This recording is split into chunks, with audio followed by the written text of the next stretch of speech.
c'était essayer de comprendre comment c'est possible de rester en vie, de rester sain d'esprit, en sachant que tu as cette épée de Damoclès au-dessus de la tête. It was April 12th, 2010. I was brought into death row.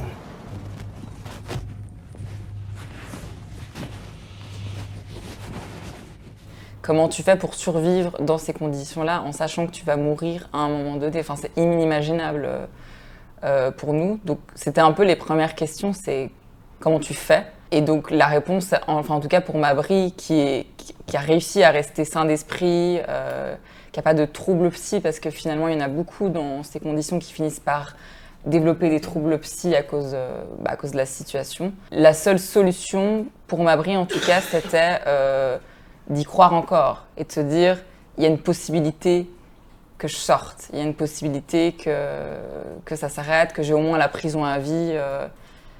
Parce que croire vraiment au fait que tu vas mourir et que ça va se passer, c'est pas possible. Enfin, c'est pas humain, quoi. Non.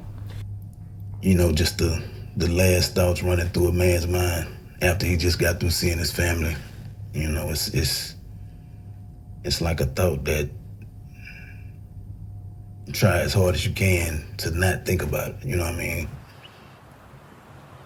On a commencé à penser le film ensemble. Émilie terminait ses études de criminologie. Et moi, il y avait un sujet qui m'intéressait par rapport aux correspondances épistolaires entre des prisonniers et des personnes libres.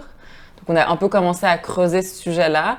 J'en ai parlé avec Émilie et donc très vite on s'est dit pourquoi pas faire un film ensemble en se basant sur son expertise de criminologue. Et puis finalement on a tout fait ensemble du début à la fin. Par après on s'est dit est-ce qu'on n'écrirait pas aussi à des détenus qui sont incarcérés en prison pour avoir leur point de vue sur la question, parce que finalement, eux ne choisissent pas à qui ils écrivent. En fait, ils reçoivent des lettres d'inconnus via des associations. Et donc, on a commencé notre histoire épistolaire avec Mabry, du coup, qui est le personnage principal du film, et 3 autres détenus dans le couloir de la mort du Texas. Et c'est en parlant avec Mabry, en échangeant par lettre avec lui, qu'il nous a parlé la première fois de la signification de cette route 190, qui est cette dernière route qui mène les condamnés à mort à la chambre d'exécution. Et là, en lisant ces mots par rapport à cette route, on s'est dit, il y a un film, il y a quelque chose à faire, il y a quelque chose à voir, et on est parti en repérage au Texas. The I-90 road. It means, I hate to say the end, but it's like the evidence of the reality that we face on a daily, you know what I mean? Quand on est arrivé là-bas et qu'on a commencé à circuler sur cette route, puisque c'est vraiment la route 190 qui nous a... On savait que c'était le cœur du film, et on est hyper vite entré en contact avec les habitants de la région.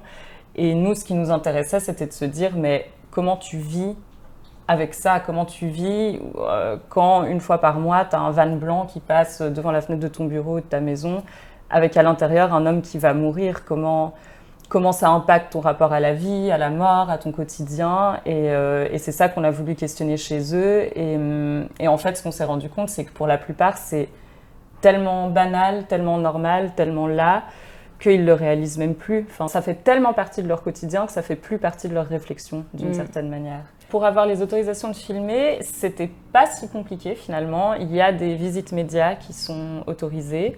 Mais ce qui était plus compliqué, c'est hyper régulé. Donc en fait, c'est 1 heure, une fois tous les 3 mois. Et dès qu'on arrive et qu'on s'adresse à la personne détenue, l'heure est décomptée. Donc en fait, ce qui se passait, c'est qu'on arrivait donc ça se passe dans l'espace du parloir. Mabry est déjà installé. Et donc nous, on devait installer tout le matériel sans lui parler, parce que si on lui disait même bonjour, les 60 minutes commençaient à être découlées.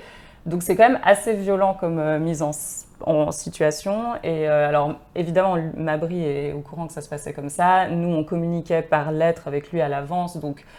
Mais il y a quand même un rapport qui est assez rude. Et Après, on n'a jamais été censuré, par exemple. On nous a jamais demandé les questions à l'avance.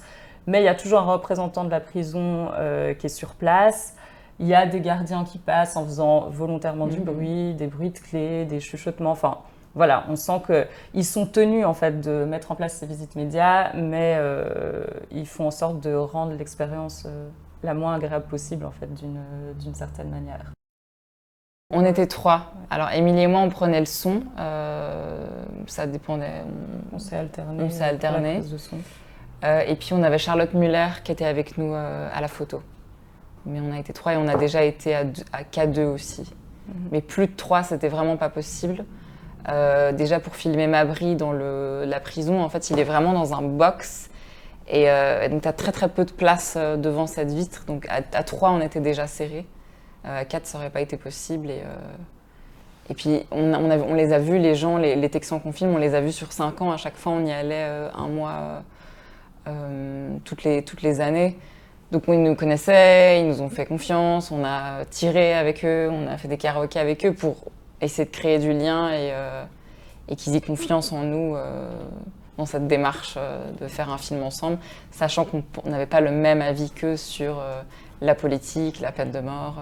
Le temps de repérage a été très important et essentiel pour ce film, enfin pour tous les films. Mais... Ouais.